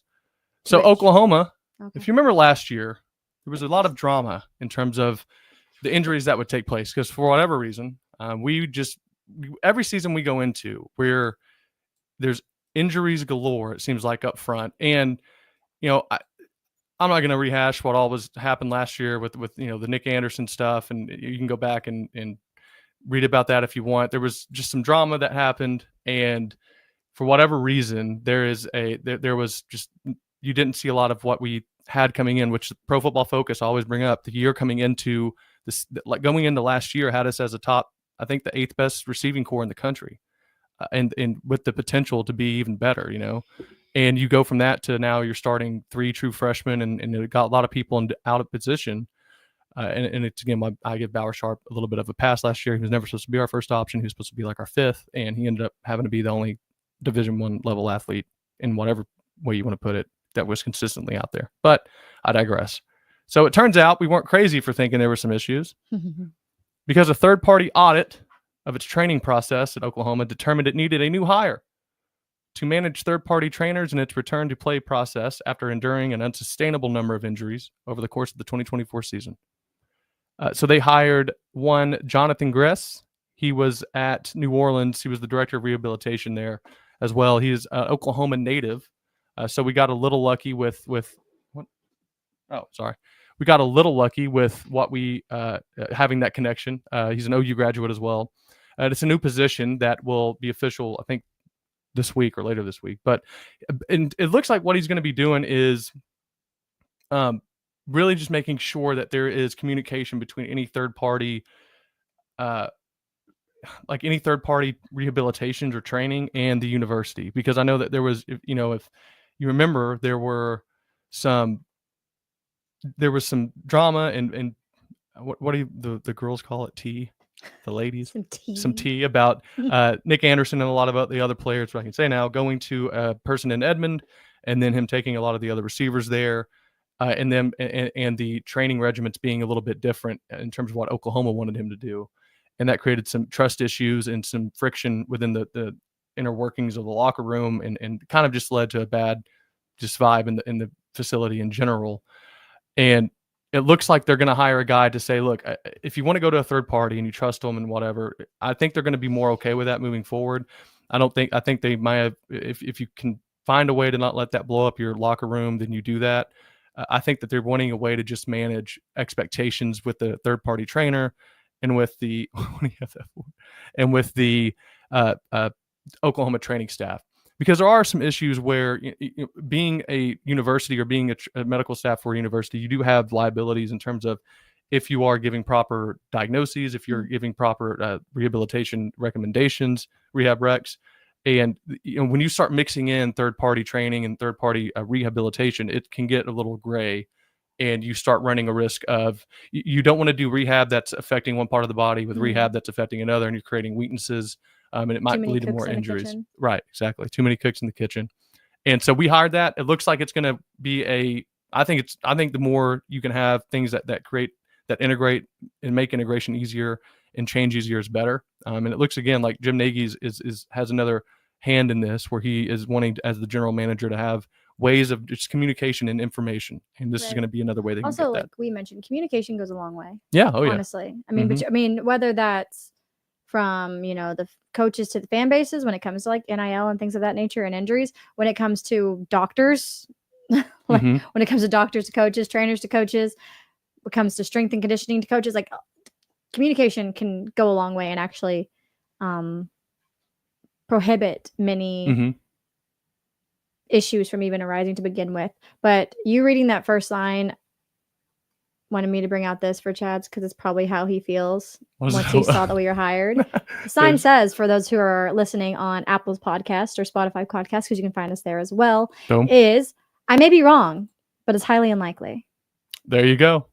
So you reading that, I felt just the little like, yeah. Well, it's important too that the possibility is known, like Okay. that there is a chance I could be. I let you have it. Let's but not go too far. just to be fair, by the way, this part I'm reading here is all it says. There are two ways to look at this. One is that Oklahoma is finally equipping Venables with the necessary pieces he needs to build a competitive football program. Oklahoma was asking Venables to fight AK-47s with muskets, as evidenced by the 2 6 and 7 seasons. The other way to look Who at this, wrote I can't remember. I had to copy and paste it because the background's black on this and white on the other. The other way to look at this, which is not necessarily contradictory, is that Oklahoma is renovating the house while Venables still lives in it. The renovations are being done without Venables in mind specifically, and will continue to interrupt him if Venables does not win enough this fall. I think either way, you're looking at a more professional back office. You're looking at a more professional unit as a whole. And as they move forward with Stevenson there, and as they have the pieces that they put in, they're just looking to build a professional organization in terms of its day-to-day operations, which is big. Now let's get to. We hope it works sorry. out because we're tired of. I know the athletes should be as well, but tired of seeing any injuries. But Right. I think you're right. I think you did sign off on it. And here's the thing. I think again, if you're listening and not reading, it says there's 0% chance BB didn't sign off on this. This is a good thing. Well, we agree. We 100% think it's a good thing. We don't think it's a bad thing in any way, shape, or form. When you're taking care of these athletes and can get them back on the field, so we can watch our team actually win games. It's fantastic. Fantastic. And you look at his comments about having Nagy on the team, being able to just have a guy you can trust and not have to worry about keeping up with all the recruiting and the portal additions and who enters, who leaves. Having a guy that can handle the third-party communications with training staff, can give VV updates. It takes more off of his plate, and it's people that he trusts, and it's people that he knows he can rely on their advice and their recommendations. But yeah, so let's move on to the final thing that we're going to address. You've been waiting. And that is finally the house settlement is done. Yesterday, or June 6th, actually, it looks like there was on June 6th, it looks like Judge, what was it? What I can't even think of the name now. Judge, oh gosh, what was her name? It's going to bother me. I can't think of her name. What was her name? The judge. I have no idea. This is not my area. Oh, goodness. Oh, it'll come back to me. Anyways, so the house settlement was affirmed. It was signed off by the judge, and I have another slideshow here, which is going to be pretty cool. Basically, if you didn't know what it was a settlement agreement between the NCAA and really the Power 5 conferences. Let me bring this up for you so you can see what I'm talking about. That just is going to allow them to do a few things, right?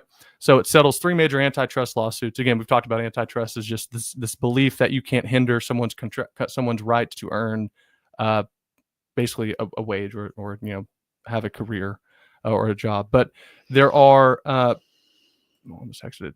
There are also some issues with kind of enforcement moving forward and what it's going to look like for universities as well. Claudia Wilkin. Thank you.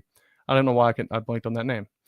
But basically what this said was thanks, Google. Thanks, Google.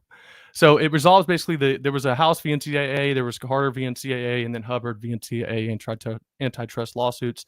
They settled those out. So what it's going to do is allow universities to pay $2.8 billion in back pay to athletes from 2016 to 2024. The schools can share athletic revenue with current players, and then it allows forms of athlete compensation, and as it says here, never permitted in the history of college sports. And then I don't know why this quote got flipped upside down, but it did. And there is some questions here that I think a lot of people have been asking. One is, where are they getting the money? It looks like it's going to be a 60-40 split, with 60% coming directly from the NCAA and reserve funds that they have. Look at other accounts where they can go and get money and whatever they need to do. 60% of it's going to come from that. 40% is going to come from the member conferences that sign off on the settlement, and a lot of it will come out of the March Madness money that they get for participating teams or conferences as well. So that'll be about 40% of the $278 million per year for the next 10 years, which is crazy. So there's going to be some questions on how does it actually work in terms of revenue sharing. And by the way, look at this little. I mean, it's a pretty good graphic for 8 in the morning and someone who has no artistic ability on a computer, I think.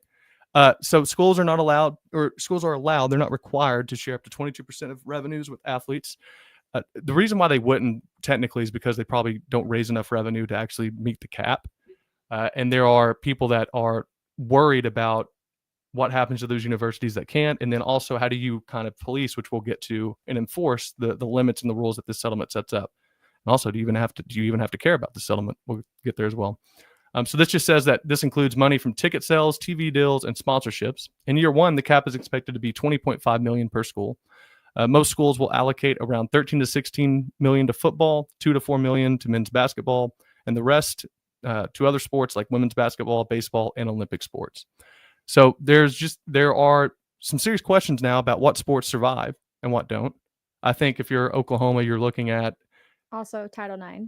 Also Title IX, if that's going to apply, which they're still going to need they're going to need federal law to step in, basically, if you really want to have some sort of containment or regulations that's going to affect NIL. And we'll get to that. But there are questions in terms of what university or what school programs, sports programs are quote unquote on the chopping block. Mm-hmm. And just as a guess, you look at rowing, wrestling, all this, Oklahoma specifically. Every school will be affected differently. Rowing, wrestling, track and field, women's soccer. There's tennis, men's and the sports that cost a lot of money, that have high overhead and not a lot of revenue are, it's sad, but probably looking at in the next few years not being at Oklahoma anymore. Right. Or they're going maybe like straight club. Right. And one thing that people were bringing up to me when I had mentioned that sports to be cut, like, oh, but they've been good, they've been ranked. That has nothing to do with anything, which we think is unfair. They have been good. Mm-hmm. They have earned it. And that doesn't matter because it's all about money now. All about the cash. And unfortunately, if your sport, I even hate the fact this is if I have it to come out of my mouth, but is that if your sport is taking up more money than you're ever going to bring in, it's just, you can't keep it in this time. And I hate saying that so much. And I hope somebody said, oh, well, surely OU's got it figured out. Well, what is figuring it out? So. There's figuring out in the sense of like they had planned for this, and so nobody gets cut. But the plan might be to cut. I think that is the plan. I was like, I'd love to think that, but I think the plan is they're going to have to cut, which again, we've talked about when it came to like the home and home away and stuff like that. Like that's just the reality of where we're at right now until there's any type of true government. Until there's federal law on it, you're not going to have, they're not going to regulations. What the word I was looking for, but I'm just upset because I would feel for those teams and for those athletes because you have worked so hard to get where you are, and now it could be gone. And again, this could be specific. Mm-hmm. While wrestling at OU might get a cut, wrestling at Oklahoma State would stay. They're selling out the Galaga-Iba. Is that how you say it? Yeah. Every single meet. Duel thing. Mm-hmm. Ooh, I said thank you, but I just got into your brain and took that word out of there. Yeah. They're selling out duels, so they are making money in that sense. Or it's a big enough sport there, and people are like, well, then raise their ticket prices for other sports. I'm like, but they're already not selling tickets, so you raise the prices, and less people are going to go. I know that they're raising tickets for women's gymnastics, which wasn't a very fond idea for fans and others, but again, it's just a way for them to be able to even keep gymnastics, and that better not go. But I will riot. Yeah, and it's just the thing that people got to understand about this whole thing is that the end of the day, the plan is to make money and to be revenue generating. And when you have one sport that makes all the 90%, 95% of the revenue at the university, they get first pick of what money they're going to take from the university. And if you don't have enough to give them for what they need to continue to get fans to want to go to games, buy tickets, Ohio State's athletic director comes out. They have the highest. They had $275 million last year. He said, "You win in NIL by winning on Saturday's ticket sales. Mm-hmm. That's the only way you win." And I'm sorry, they're going to add more to the game day facility, game day experiences, and game day for football, and they'll cut programs to do it because that generates money.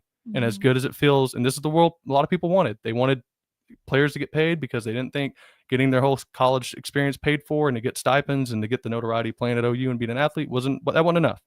They wanted them to get money. And so this is where we're at now. And it's going to get even worse because now you get to who is actually going to enforce everything. And so it's not technically the NCAA. It's going to be this College Sports Commission, which is, it's going to be its own, I believe, LLC. It's like its own entity. By the way, the NCAA already has something that does this, and it can't enforce anything because it's all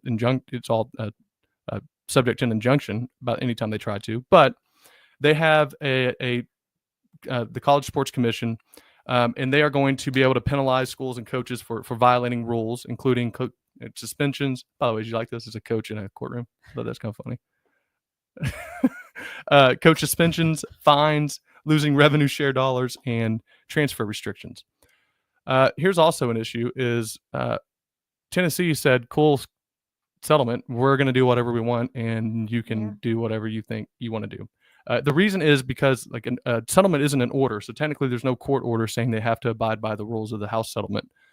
And it's only effective to those that join in, which is why you really do need some sort of congressional oversight. There is, in terms of like what is going to be the enforcement mechanism, the NIL clearinghouse, I guess you call it, run by a company called Deloitte, will review like booster related deals over $600, making sure there's not like shady payoffs. And they're supposed to make sure that, whenever they do an annual budget and you're going over your line item spending, that you can account for those dollars out. And that if you're seeing players getting drastically over what is their fair market value share, because anytime you do so under this settlement, anytime you have an NIL deal or the collective is spending money, that has to be subject to fair market value, assessments, basically. Like it has to be priced the same. And so if you're paying astronomically high numbers for things that shouldn't cost as much, that'll get scrutiny. The issue is going to be, how do you enforce this? The settlement does include waivers or any sort of, agreements not to sue for enforcement related mechanisms or enforcement related decisions. Again, that's all going to be litigated again. There'll be, as soon as the team's, punished under this settlement, there's going to be a lawsuit, and that'll have to be litigated for sure. But you look at what it does. So anything over $600. So say a booster wants to pay $100,000 for a linebacker to Arch Manning for an appearance. The clearinghouse will say, like, hold on, that's too much money unless he's doing like 20 events at $5,000 each. It's meant to like clean up fake deals that a lot of people have talked about. Ohio State's athletic director Ross Bork would ask, what's fair? Going back to like the fair market value. The beholder. It's like fair market value to a team. Like what's fair market value in Columbus? What's fair market value in Norman? All this. So again, like even these exceptions or attempts to put guardrails on NIL is difficult because these things have to be defined, and they're defined through case law typically, unless the Congress can step in and give them more of a firm understanding. But right. So for like one appearance, someone's like, oh, I want Arch Manning at my 40th birthday. Let's give him $100,000. That could be what they think is fair, or you just have a lot of money, quote unquote. But somebody else, they're stepping and say, no, that was maybe worth $5,000. It's like, again, like you said, like how do you define that? How do you prove that? How do you go against that? And what's the fine? Yeah, exactly. And so some people were asking what happens to collectives, and it's kind of latches on to what we were saying. But now the game and there's a expert from Ole Miss's collective, Walker Jones, who was talking about the new battleground is above the cap NIL, so it's deals outside the school's $20.5 million. Schools like Ohio State with huge alumni bases and corporate ties, they lean on sponsors for legitimate endorsement deals. And like a car dealership in Columbus might pay Will Howard $50,000 for a commercial, and that doesn't count against your cap if it's deemed fair market value. And then we get back into that same thing T was just mentioning, and as I did, what is fair market value in Norman? What is it in these other places? So technically collectives aren't going anywhere, especially for schools that don't pay the full cap or athletes chasing cash. But they are under a microscope, which leads us to, like I said, the Tennessee pushback and why there is a lot of issues in terms of, and this is the slide that kind of talks about what we were just discussing. Look at this, T. It's an attorney. Sorry, I was looking up where people could donate for NIL. So one would be the One Oklahoma Yeah, as one well as you can Oklahoma. donate through the Sooner Club. You can also donate straight to the university and put at athletic director's discretion. With remember Governor Stitt signed that executive order that allows the president to dictate where funds go. And it used to be that if you did that, it couldn't go to athletics. Now they can use that money that's donated, and that's tax deductible. So you can donate to the university where before it had to be collective X amount of dollars. So that helped out a lot. But that's another way you could do it. So there's just a deal here about, again, the enforcement mechanism. It says expect lawsuits. These are both plaintiffs' attorneys. They're looking at if they punish a student school, they'll probably see that NIL organization in court. And that's pretty much true. I mean, I don't think you're really going to have any other way around it. So how are they, where is Congress going to be in terms of helping? This is kind of what they need to focus on, or what they are going to be dealing with. And I know President Trump has had Nick Saban and a lot of the coaches in to kind of help. The problem is, you don't really need, their ideas need to be more dictated to how the game runs in terms of games and experience, and how do you make the playoff better? How do you make game, each non-conference better? In terms of how you make this stuff work, you need people who are in this field and know how to really, probably need to go to NFL and see how they regulated everything and work back from that. But these are just some of the considerations. There's no bill passed so far. There's no federal law to codify the settlement and protect themselves from further lawsuits. And without that law, many believe the current structure is vulnerable, especially around Title IX, employment law, and fair market rules. If anything, you will know that fair market value is going to be an issue after this settlement. So one thing too, which I had sent it to you, is even people think it's just going to affect small D1s and small schools. No, there's schools like Ohio or Iowa State, a Big 12 school, a Power 3 conference, that are we can't meet these standards. What are we going to do? And one of the things they even threw out there, and I sent it in an article to you, was charging students, I think it was an additional $25 fee or something like that, or some other type of fee. It may have even been more than that. Maybe it was $25 sports fee and then another fee. That makes me angry.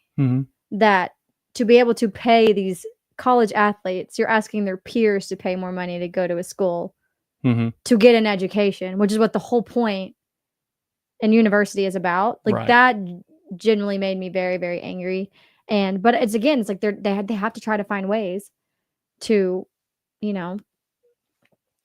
get where they need to get. I don't know how, but that was just something that I noticed that I didn't even think about being a consequence as far as big schools, quote unquote, were concerned. You know what I mean? Yeah. And I mean, that was pretty eye-opening to see. No, you're right. And the biggest, and then I'll wind down. I don't want to be too long-winded on this, but going back to the Tennessee thing, that is going to be the biggest issue that you're going to see come up, I think, in the next year. And here's just a quick example. So they passed State Bill 536 or Senate Bill 536, and it basically just says athletes can keep earning from collectives. They can negotiate with sponsorships or with collectives pre-enrollment, pre-commitment. It basically just lets them say, y'all do whatever you want. There's no federal law that regulates NIL, so there's no reason why we have to follow any sort of settlement by the NCAA and member institutions. And so say that their biggest donor is, I believe it's Jimmy Haslam. He was the owner of Flying J's. Have you ever seen those? I have one off Exit in Ardmore, Pilot Flying J. So if they sign a volunteer player for $200,000 and a 200 sponsorship, whatever, and the clearinghouse questions it and says, "Where is this? How are you determining this is fair market value?" They might say, "We don't need to. Our state law lets us do this. You have no federal law that trumps it." There's something called the supremacy clause in constitutional law. If there's a federal law and a state law in conflict that cover the same subject area, federal law wins. And since there's no federal law, state law wins. It's a or state law prevails then. No, federal law would. If there's no law. No, yeah, you're right. So in this case, since there's no federal law, I thought you meant under that. You just said if there's no federal law. I said state law wins. Look at that. Wow. Give me my doctorate. Come on. So that's just basically it. There's a and if Tennessee sues and they're going to win because they're technically right, why are other schools limiting themselves? Like, why are they going to sit here and play by the rules whenever another school gets to just say forget? And not even any school. Like Tennessee has Goes a back to massive tampering, boost. huh? Yeah, I mean it's why not tamper everybody else's? yeah. Never mind. Anyways, that's just kind of a breakdown. There's all the other stuff about Kentucky made their entire college athletics department made their entire college athletics department an LLC, which is interesting. We'll talk about that probably next week or so. I don't want to take up more time. There's just more stuff on enforcement here, and I think overall it's going to end up getting congressional approval, congressional law, and guidelines put on that are end up eventually probably just a sort of employment system, make them employees. That way you can negotiate, collectively bargain. And I'm going to hate it, but I don't know. Maybe the fact that we love our university so much, if they can somehow keep a semblance of what college sports is and why we love it, then I mean, you got to change with the times. But and I get that, but I know we've talked about a million times on here that I think it has to get a whole lot worse before it gets before Congress even steps in. I think schools are going to go bankrupt. I think Title IX is going to be, I mean, there's going to be Title IX lawsuits everywhere. I think that because you're cutting programs, now you're cutting kids' scholarships. Well, in a way, that's an NIL. Like their ability to make money in the form of a scholarship to go better themselves and get an education. Well, now that kid might not be able to pay it out of pocket or doesn't want to take out student loans, forever what it might be. Like that's going to become an issue as well. And I just very glad that I'm not coaching in this era. I'm not a coach anyway, but like we do have people that we know that coach even in college levels. And we have friends who, their kids are going through it and that's a nightmare as well. I was about to say, yeah, you're right.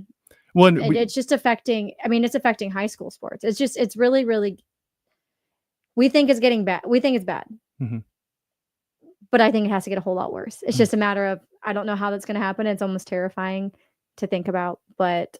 Well, we had a friend that coached at a smaller D2 college, and he was like, sometimes our recruiting pitch is you can come here and be good and transfer to the big D1 and get your NIL.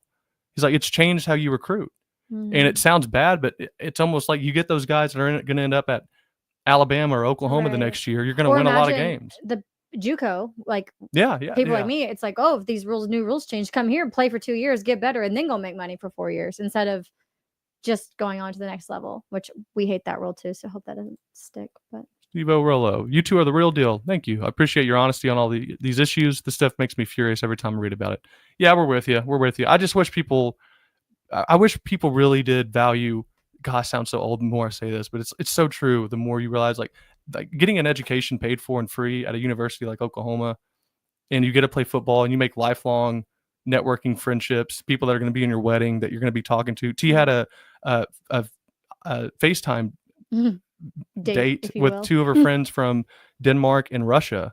And it's like, there's a value in that goes beyond monetary. Like you could have gone to another school and just met new teammates every year and made more money. But like there's value in having friends and that kind of relationship that's better for you long term. Right. And we're also athletes who valued that scholarship. We both worked from, childhood to get that scholarship, and that was meaningful and intrinsic for us. Graduating debt free with your bachelorette degree, like that was not, this is about to be a double negative. That was not nothing. Yeah. Yeah. That was amazing. And that was a blessing. And no, I don't, and again, nobody disagreed that these big time athletes shouldn't been able to, get paid for appearances, get paid to sell t-shirts, get paid for their autographs. Like nobody disagrees that, that probably should have been implemented. But where it is now, it's too much. And it's going to be at the expense of small sports. It's going to be at the expense of women's sports, which makes me angry. You're right. And I hate it too, but you're right. It's going to end up being at the expense of those things because it's, it's just revenue in, revenue out. And unfortunately, here's the thing. This is not us dogging on like OU leadership at all. I don't want they're doing all they're doing all that they can, and they're worse off because they actually have to make the decisions. They have to actually go with the laws and go with these changes. And I don't envy them at all. And we're not out here saying that that's an easy solution or that they're doing anything wrong. And so it's just more so like we understand why cuts could potentially have to be made or prices have to raise. We just might not like it. Right. And that's not saying they do either, but that's why they're making the big decisions of getting paid to do that. But we hope that's not the case. I 100% think it just has to get so much worse before it gets better. I agree. All right. Well, let's go to this real quick. A college players union. Duel, I hope not. I just think eventually that's where they're going to end up to be able to have any sort of regulation. They're going to have eventually employees, eventually let them. I don't know. I hate unions as a general in terms of like free market restraint. I don't like that. But, you know, if at the end of the day, if there's any way that you can players have some or coaches even have some sort of consistency in their rosters. Because that's one thing that gets lost is how hard it is. As much crap as we give BV, like he's not even sure if his own team is going to be there next year. Who's recruited? Right. You know, like Fasusi could, you know, has a good year this year, say, and he could be like, "Well, give me X, or I'm transferring." It's like, because dude, Ohio State texted me they're going to give me $2 million. $2 mil. Yeah, I love the day we get canceled sports seasons because some player collective bargaining issues. I don't really have anything to add. I agree with you. It's gonna happen. Preach exactly. Awesome. Oh my gosh, brings me up. Sorry, one more thing. Yeah. I know people are like, well, just pay them. I know the fans that are saying, no matter the cost, I know you'll have a ton of credit card debt.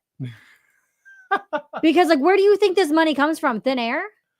That's another issue I have when I see people like, well, why didn't we just pay them? Why don't we just give them this? Why didn't we give these players? Because you don't have it. Yeah. You can pull it out of a hat. You going to donate it to the one Oklahoma? I hope you do. If you got that kind of money, I'm assuming if you're making statements like that, you don't. But I don't either. I don't have a mill to give to anybody. Yeah. I'm just saying though, like I hate when I see fans saying like, "Well, just pay it." From where? Yeah, I hate when people have the solution and they don't think about how you get there. Right. It's like, well, obviously, you just no, they don't just have it. It's like what a brilliant idea. Like we've talked about, universities don't run on profit usually. Yeah, no, rarely. And so they really don't have it. We don't have hundreds of multi-$100 million millionaires like some universities down south do. We want to raise the price. We want to raise tuition more for the everyday student. I don't think anybody thinks that's fair, that you should be paying your salaries of peers. Yeah. You want to raise ticket prices? Please don't do that. I mean, there's only, does money grow on trees? I wish I'd be planting them. You ever find out which ones grow it? Sorry, I knew that was going to come up today because I saw it on a couple comments today, like, just pay it, no matter the cost. I'm like, you just get. Those are the people that go to the check cashing by 7-Eleven and get. These are the people that take their paycheck and then go gamble it away, and then use their credit card to pay for everything. It's fine. I can't stand. Yeah, you're so right though. It's like it's not that, oh, you didn't pay because they just didn't want to and told the kid, well, No, they just didn't have it. Yeah, you're so right. Yeah, 2 people make me angry in this world. 2 people. Well, 3. Texas fans 3rd, except for Ghost. He's pretty cool. No, but 2. What he just said, people that just have the solution, don't talk about, how you get there. Right. And then the other kind of people are those that say they would have never done that play after it already happened. Oh my gosh, yes. If I ever became president, federal law, you can't say that unless you have tweeted out what you would do in that situation beforehand. Right. Oh, it's a goal line. And he tries to throw a little play action pass instead of running up the middle on 4th down. They don't score. Oh, I knew they shouldn't have done that. But then it's like they run it up the middle, and the same person would say, "Dude, you have to do something tricky there. They know you're going to run it up the middle. What are you doing?" Yes. I can't stand that. I can't stand it. Fair. But anyways, yeah. No. I've kept you here long enough. I apologize for making you sit through a house settlement one more time. But yeah. Ghost, if you're watching, man, if you catch this, we really appreciate you hopping on, giving us an hour of your time. We know you have a family and everything, and hopefully they got to hear you talk about your team. You're very good at it, and hopefully they all heard you say OU Texas. Yeah. And we like the banter back and forth, obviously, and we just want to say thank you again for hopping on. If you're watching, OU fan, hope you guys enjoyed Ghost. He's a really, really solid guy. And I think he gives fair criticism of Oklahoma, of any team, and also of Texas, and has really good insight there as well. Yeah. And while you are here, we are here every Monday at 7 p.m. Central Time. Again, I'm Tierney Smith, and this is my husband, Chad Smith. And you can go ahead and follow us on social medias, and also like the video, go ahead and like it. I will give you 3 seconds. 3, 2, 1. Press that like button. You can subscribe to our channel if you have not already. What really, really helps us actually is if you throw a comment on, not in the live chat, like actually go into the comments. Again, you can say whatever you want. Boomer, Sooner, Texas suck. Your hair looks weird. Your earrings are weird. The sign was wrong. I don't really care. A comment is a comment. Literally, that's funny. Follow Ghost if you can. Follow the Voice of College Football on social medias as well. If you didn't already know, Josh, I don't know how to say his last name. Mahler. I think it's Mahler. Mailer? Yeah. Mailer. But Josh, he is also on the Voice of College Football Oklahoma network. He is putting out really, really good content. He has a live show every Tuesday at 7, I believe. He is starting a call-in show. He actually had his first call-in show last Thursday at 7, I believe. We're going to try to join him at some point. Just a lot harder working later, but we are going to try our best to jump on with him one day. He's also putting out a bunch of pre-recorded videos, so check those out. He's been a great addition to our team and family here at the Voice of College Football. And we hope to see you next Monday at 7.